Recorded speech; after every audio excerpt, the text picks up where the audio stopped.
Welcome to Words of Ex-Mormon today. Today's outfit is a little bit special, kind of. This is my temple dress. I did keep this when I got rid of everything else.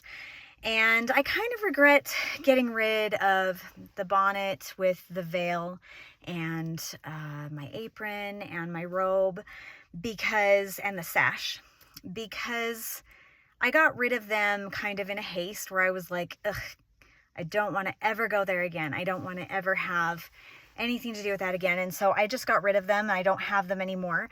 I regret that because I didn't know at the time that I would be talking about these things. So I don't have them. Alyssa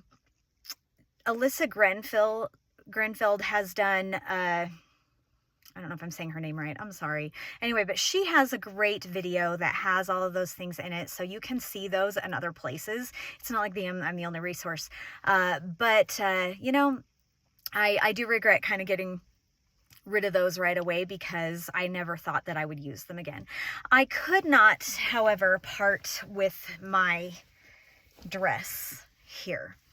And the reason is I went through the temple in 2003. I actually have the date here, November 14th, 2003 is the day that I went through the temple and got my endowments, a week before I got married. And my mom, she bought me this dress.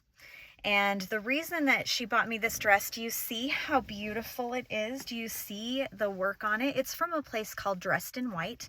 They have a lot of temple dresses, but she told me that most dresses, when you go into the temple, you can buy dresses from the temple's website or from the church's website. There's a place you can get garments and you can get temple dresses, or for the men, the suits that they have to wear that are all white, because the only thing in there that is any color is the apron that has fig leaves. I think it's fig leaves on it that represent like the coverings that Adam and Eve put on when Satan told them that they were naked and to hide themselves from God. So that's the only color. Everything else is completely white, and you have to wear a white tie, white shirt, white pants, white shoes. In fact, my slippers are very lacy and very pretty.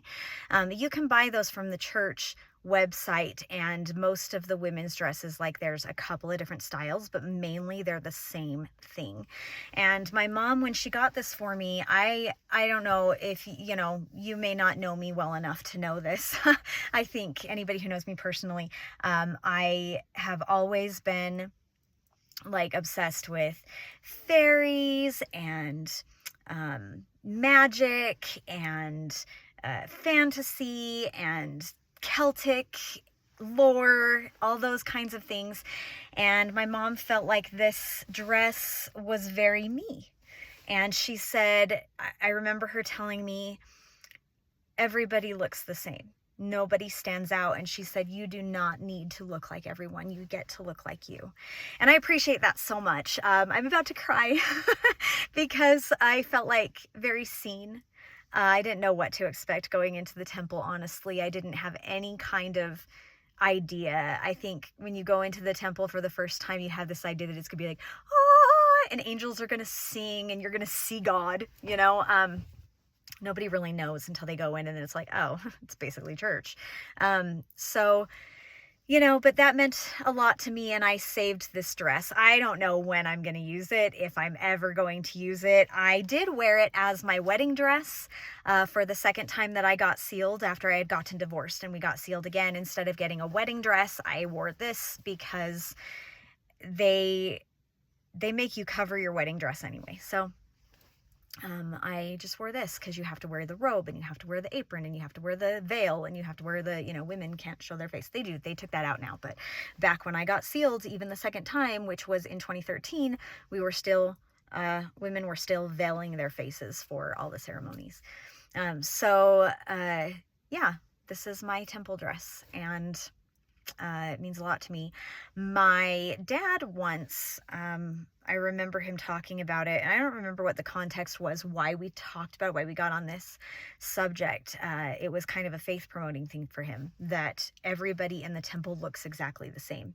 Everybody's in white, everybody's wearing, the robes and everything. And so when you look at everybody, everybody's the same. There's no class differentiation. There's no, no difference in people. We're all equal. And I can definitely understand how that is a faith promoting thing for some people. It's like school uniforms. Everybody wears the same thing, so nobody has anything that's better than the others. There's no personality though, and I am a very unique individual, and my mom recognized that and was like, you can be you. And this dress is different. It is not like everybody else's. And it's true. I got compliments every time I would go to the temple. Somebody would be like, wow, where did you get that dress? It's, it's so beautiful. This dress is now 22 years old. Maybe not quite 22. It was November of 2003. So it is 21 years old now. So it's kind of old. You can't get it anymore. I'm sure they have other dresses that are beautiful, but this one's mine. I've never seen anything like it before. So with that said, all of that, I mentioned that November 14th, 2003, I got my endowments from the temple, which is a week before my wedding day. I had the benefit of a stake president who prepared me very well, along with 2 other people in our ward who were going through on the same day that I did. He explained to us how the washing and anointings would be done. For those of you who have never been to the temple, never watched an Exmo video about how those washing and anointings are done, here's a little bit of a rundown of what happens. You get completely naked. You put on this cloth poncho over you, and then a man if you're a man, or a woman if you're a woman, you're kind of in the stall area. You can sit in a chair. You've got the poncho over you. So it's not like you're like parading around naked, but also like it's weird. It is weird, and I can see how many people are weirded out by it. But the woman, for me, would come and put and anoint with oil my head. I believe she anointed like my chest and also your pelvic area, which is basically like right above your pubic hair. So,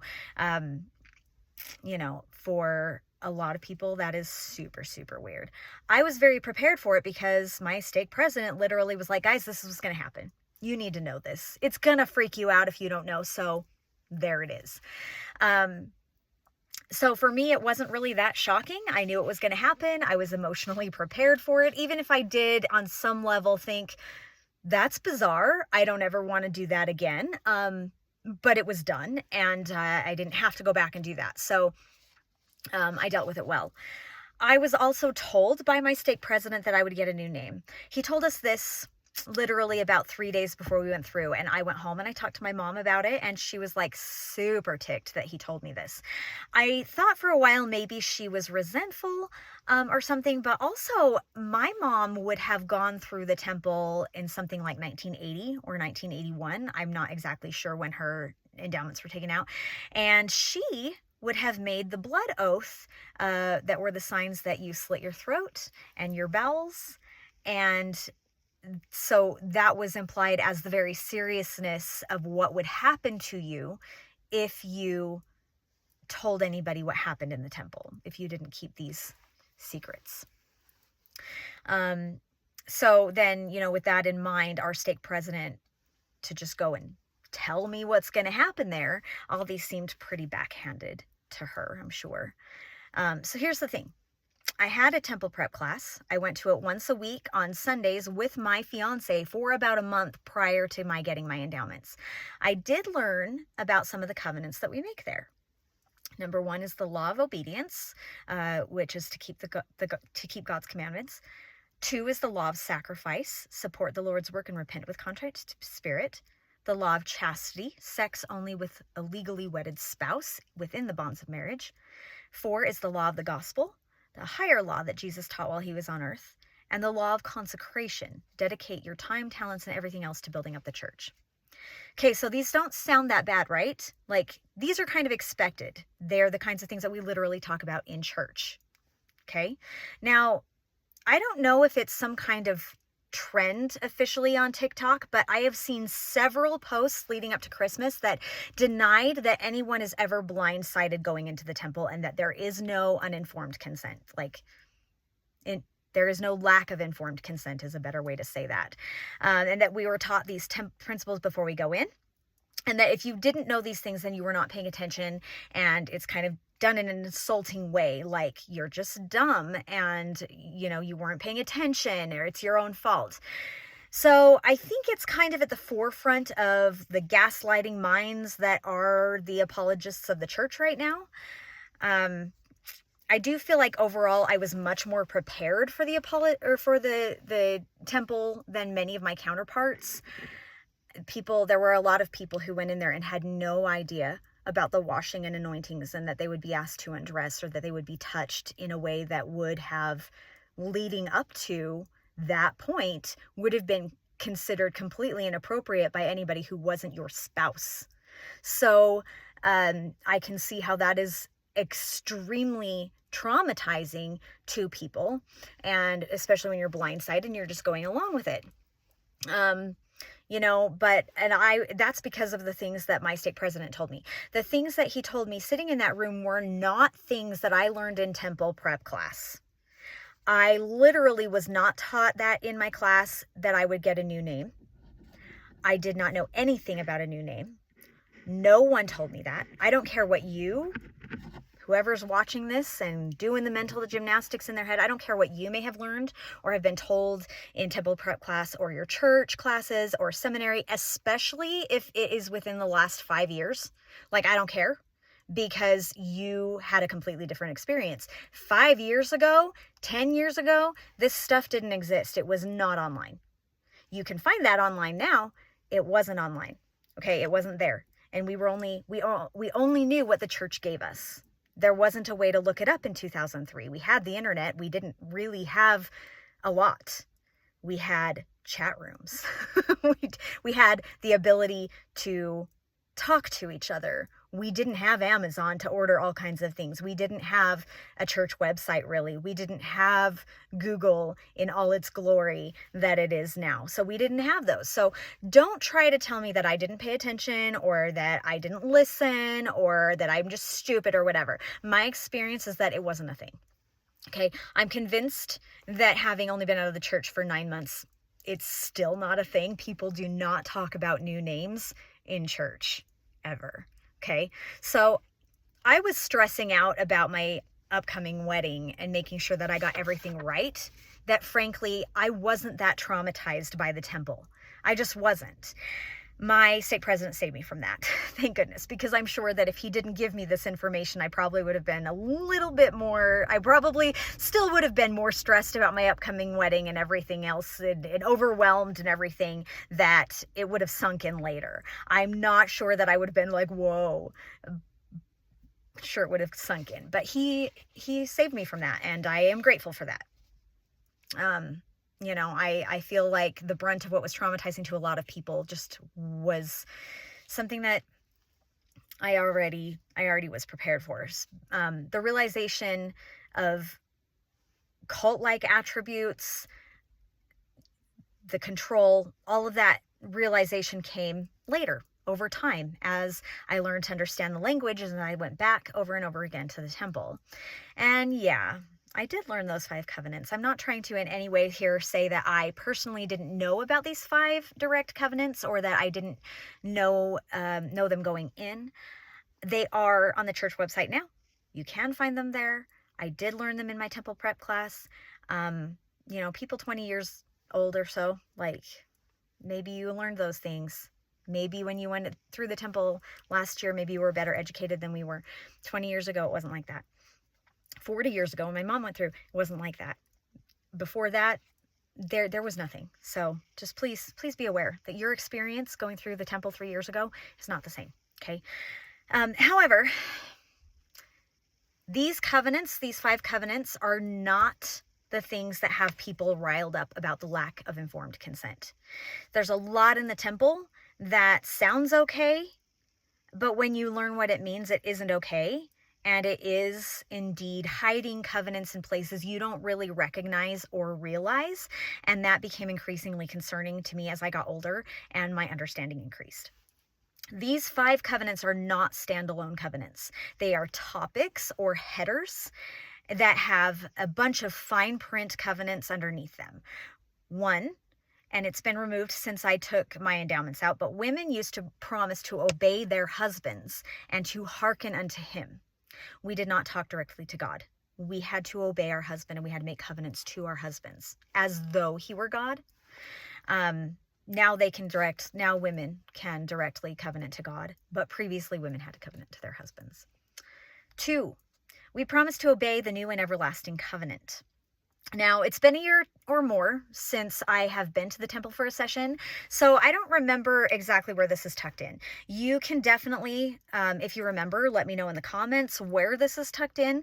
I think it's in regards to the chastity covenant, which is directly references, marriage, but I'm honestly not 100% sure where any of these are exactly tucked in. I know that, I can probably recite the entire name of the last token and sign, which is a full-blown monologue, honestly. I can probably recite that, but I can't recite the entire 2-hour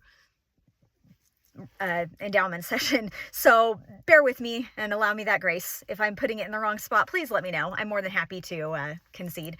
Anyway, and you can also find, people have videotaped secretly the temple ceremonies on YouTube, and they're there. You can find it. I'm not going to. It's triggering to me. I don't want to be there. I don't want to watch it.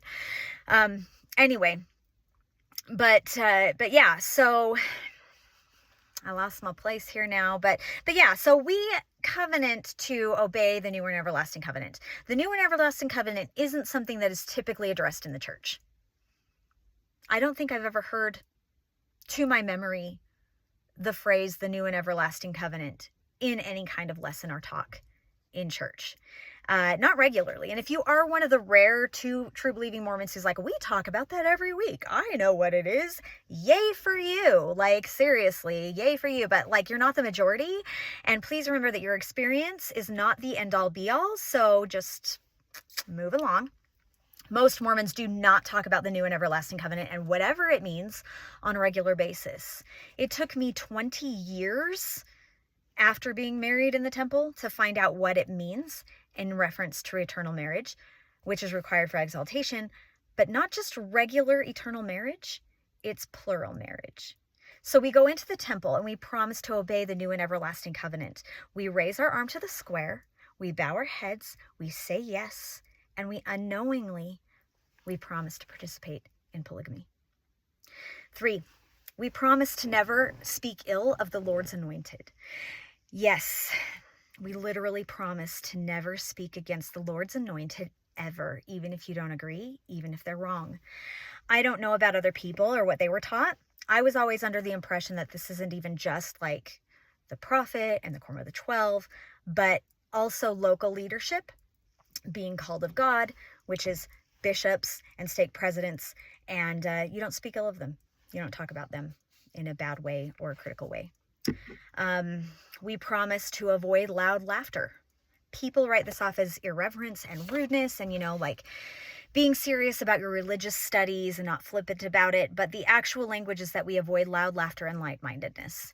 It doesn't suit me. It doesn't suit me without significant deliberate repression and of my innate personality. So it never sat well with me. The law of consecration, which we covenant to keep, is to literally give everything to the church. It's tithing, yes, but it's also not just your 10%. It's all you have, especially considering the fact that church members won't even let homeless people get warm in a warehouse, is something that tells me most Mormons don't realize they promise to literally hand over all they own to the church. 6 is after every covenant, there is an accompanying name and sign. I might do a video about that later. I don't want to get too deep into it right now. It's just not applicable and would be a tangent. Again, Alyssa Grenfield has a fantastic video where she has this little hand model and she does the accompanying names and signs and the token or the the tokens and the signs and everything, and it's pretty cool. So I would recommend looking that up. Like I said, I may do a video about that later, but we do deliberately and specifically promise that after we make those names and signs that accompany each covenant, we promise that we will not reveal that that name and sign, except for a specific place in the temple when we were asked for it. This is probably why we don't talk about new names, and why my mom was upset about me knowing it, because we covenant in the temple that we will not talk about it anywhere but at the veil where we are asked for it. People say we know these things. People are out there saying, you do not go into this blindly. Don't tell me you didn't know what you were making covenants for. And I feel like if you really want to insist that you knew everything or whatever, then you probably don't understand the language. And it's fine if you didn't understand the language and you learned it and you're like, okay, like I'm fine with that. I'm comfortable with that. That's fine if you are. What I'm saying is that many of us did not know. And the language that is used is vague, and it's fine print. And, essentially, because it's not printed, you hear it, but it's the kind of thing that it's buried. And if you don't understand that language, you may not understand that these are what these things are. So, there's a lot of people, a lot of apologists out there saying this is not secret, blah, blah, blah. You're not talking about all of it. You're not telling everybody the whole truth. You're doing the same thing that they do in the temple when they hide it, and when they bury it, and when they just give certain basic information that doesn't sound that bad. So you're kind of part of the problem. Like, acknowledge it. Own up to it. Talk about it and be like, yeah, this is a problem. Yeah, this was confusing. Okay, this is how I ended it. Like, even if you're going to go ahead and make the apologists for it, like, at least do that. At least acknowledge it. At least be honest about what's in there. Also, I want to give a heads up. The church likes to imply to people that we covenant to wear our garments, but shortly before I left the church and I stopped wearing my garments completely and altogether, I went to a session for washing and anointings and the endowments, both with the specific intention to pay attention to the language and the promises and figure out if I indeed promised to wear the garments all of the time.